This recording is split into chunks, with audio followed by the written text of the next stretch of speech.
Ticket. Idaho Sports Talk, welcome back. Prater and the ball game. I'll mention this once. Touchdowns for tickets coming up. Caller number 9 for Steelhead tickets also coming up. We'll get you to the Steelheads hockey show 1 hour from now. But first, Prater, people driving home, they're going to hear us talk about some college football. The New Year's Six, to be exact, in Boise State's place, but also the captain of the Steelheads. A very emotional last couple of days for the Steelheads, like it has been for folks in our country with the tragedy in the news in Allen, Texas. The Idaho Steelheads were staying about, a little bit across the street from the mall and the disaster and the catastrophe that happened. And the captain, A.J. White's going to come on and tell us what it was like for them to experience that. You got to process that, and you got to put it behind you, because they open up 4 consecutive home games starting tomorrow night at Idaho Central Arena. Hopefully only 3 consecutive home games, but taking care of business and moving on to the next round. So you go from that human emotions to the emotions of trying to beat the crap out of somebody on a sheet of ice. We'll get into the captain's head, A.J. White, at 5:15. All right, the New Year's Six. This is the 2023 college football season that's almost upon us, counting down the days. It will be the 10th season in the New Year's Six era. And the final. You're right. It'll be a 10-year blimp on the window for college football, and it will be the playoff. This is the first playoff era where they had the semifinals and the bowl games titled, you don't want to go to a New Year's Six bowl game. No more BCS talk, obviously. Boise State was in the New Year's Six the very first year. It was Brian Harson's first year, replacing a legend. Now, Mike Sanford Jr., the head OC, we had him on the show. Prater, there's been 8 seasons of New Year's Six football since then. 8. Boise State has not been represented one other time. In fact, of the 9 times the group of 5 has had a team, 7 of those teams were American Athletic Conference teams. They have just dominated this format, and we want to talk about what that domination has maybe done for Boise State. Yeah, and even if you go back and look at last week's NFL draft numbers, we've been talking about the slippage of the Mountain West Conference in terms of its group of 5 status as opposed to the American Athletic Conference. And I think we're in a little bit of denial around here in terms of the athletic. But, the American Athletics had 7 of those 8 that you talked about since Boise State in 2014 in terms of the New Year's Six. But the NFL draft, they led all the group of 5 conferences with 10 draft picks. The Sun Belt was second with 9. The MAC was 7. Conference USA had 3. And the Mountain West was down there at the bottom with 5. So the American Athletic is not only putting in 3 times, quadruple as many teams into the New York Six as the Mountain West is. They're getting double the terms of NFL draft picks. Boise State and the Mountain West, you officially have a problem with 1 year left to go before this new tournament kicks in 2024. How can Boise State fix this problem, ballgame? I still look at Boise State, and I live in Boise, Idaho, and I cover Boise State football, and I'm there on the press box. I still look at Boise State going into every season as still one of the biggest, baddest dudes on the group of 5 block. But, history would refute that for me. History would come in and say, ballgame, you're wrong.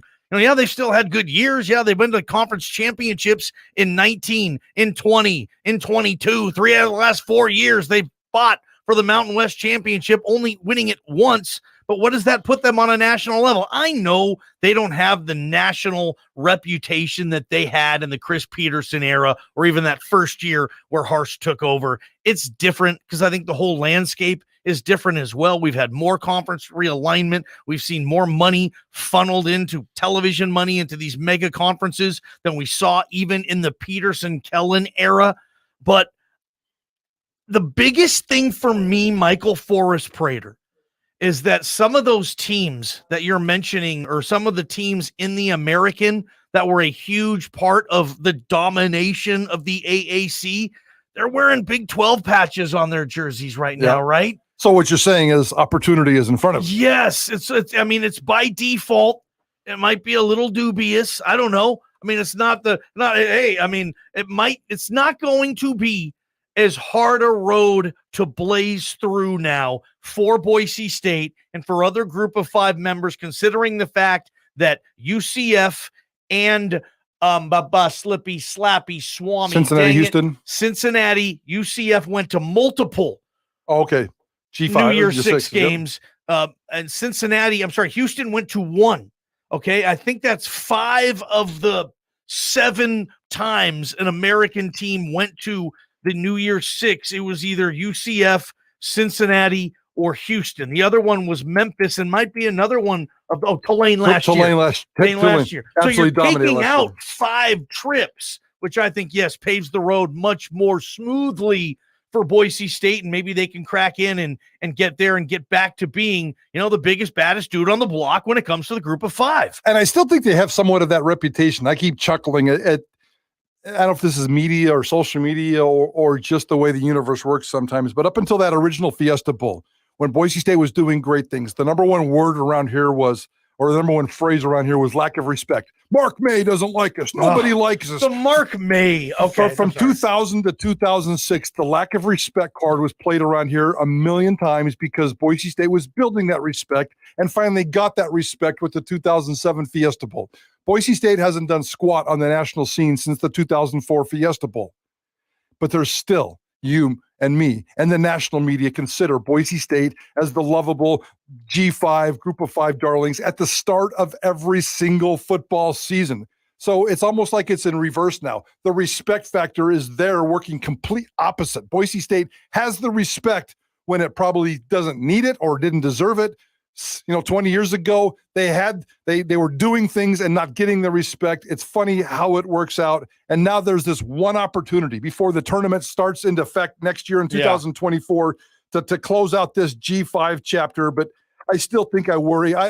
You made not the mistake. You at the top of the show, and we're all guilty of this here in Boise. You said Boise State is the group of 5 darling going into the 2023 season because we automatically have just said that for 15 years around here. I still think that, and I still think that, and fans around here still think that, and media still thinks that around here. National media still thinks that, but I don't think that that's the case anymore. I mean, it's all about Tulane. It's all about SMU. It's all about, unfortunately, Texas, San Antonio, none of which have really done much. Tulane was awesome last year, 12-2, finished with the highest. I think they were top 15 in the final polls. But before that, they were inconsistent and crappy. Can they do it 2 years in a row? I don't know. They put a whole bunch of players in the NFL. I suspect that they're going to go back and suck again like they have in the past. SMU is a rising program. UTSA, Texas San Antonio is a rising program. I never, and you can give me the Sun Belt all you want, Johnny Ballgame. Yeah. I'm not going to give the Sun Belt a lot of credibility. I'm not going to give the MAC a lot of credibility. I'm not going to give Conference USA a lot of credibility. Somebody could jump up and take that spot out of one of those conferences, but I'd be more inclined to say like a Fresno State would do it more than anybody else. But and maybe even Memphis this year. Bob says Boise State's most important game on its schedule is Boise State at Memphis. You have to win that one if you're going to go play in the group of 5 at the end of this year, regardless of what those other records are. Yeah, Memphis plays Missouri. That's another tough game it has. So Missouri and Boise State are kind of its 2 tough non-cons. I'm with you on SMU. They might be ranked preseason, but the thing about SMU is they go to Norman, Oklahoma to play the Sooners, and they go to Fort Worth to play TCU. Yeah. SMU, chances are, will lose both of those games and not give them much wiggle room when it comes to the New Year's Six. And maybe SMU and Tulane and San Antonio and Memphis, maybe they'll all kind of beat each other up in the American, kind of Mountain West style or MAC style. And then Boise State could have a 10-2 record going into the Mountain West Conference Championship with a victory, giving them the final group of 5 New Year's Six bowl bid. Prater, we're not 100% on this, but we think it's either going to be the Peach or the Fiesta? I think it's going to be the Peach, but we'll confirm that here over the next 24 hours. Bob might be out there in Cubicleville looking that up right now, but I think it might be the Peach. It certainly won't be. It'll be the Peach or the Fiesta, and I think it might be the Peach. Okay, but, one last chance to play that game. Memphis has a game at Florida State. Otherwise, they have a really nice schedule. Wait, is this? No, this is the 2024 schedule. Could you imagine how many times Boise State, if they had, the tournament that begins in 2024, go back to the Peterson era and how many times they would have been in that tournament, how many times they might have advanced in that tournament. Yeah. I mean, man, it's just like Kellen Moore and Chris Peterson. It stinks sometimes because they were just they were in a tough era when it came to the little guy getting a chance on that. I mean, Kellen went 12-1 his final 2 years, man, and he didn't get to play in anything better than the Mako Bowl at Sam Boyd Stadium against a 6-6 fart knocker Pac-12 team. Well, I mean, the competition was tough, and it's still a little tough. I mean, it might be a little bit watered down now, but, those losses to Nevada and TCU were painful, man. I mean, back in the day, you had to go undefeated. Yeah. And Boise State in 2014 proved that you don't have to go undefeated, and you don't have to go undefeated anymore, but you got to be pretty darn good. You got to beat Washington. You got to beat all the right. Basically, Boise State's got to beat Washington and Memphis. They can afford a loss, maybe 2 on the rest of their schedule. And they could be fine. So the times have changed. Boise State's opportunity is beautiful. I'm looking at Memphis' schedule right now, by the way. This year. Their toughest game is a neutral site game against Missouri. Yep, in the Trans World Dome where the Rams used to play in St. Louis. They play in an 8-day period. They have St. Louis. They play Missouri and St. Louis and Boise State in Memphis. Their season will, and maybe even if you want to go back a week before that, Navy, also in Memphis. So their season will be decided right off the bat pretty darn early. So, I don't know. I mean, we'll see. I mean, this conversation solved nothing. I don't think Boise State is the group of 5 darling, but the opportunity is there, and certainly we wouldn't be surprised if they find themselves in that mix. Do you guys still consider Boise State kind of the group of 5 darling, the group of 5, badass, whatever word you want to use? Text us and let us know. Remember, Cincinnati, Houston, and UCF are no longer group of 5 participants. So they're going to the Big 12. Anywho, let's get AJ White on, the captain of the Steelheads, talking about the tragedy and just one of the crazier series we can ever remember in hockey. Game 2 is tomorrow right here. By the way, we have tickets coming up after the AJ White interview. We'll hook you up with those. Prater in the Ballgame, Idaho Sports Talk.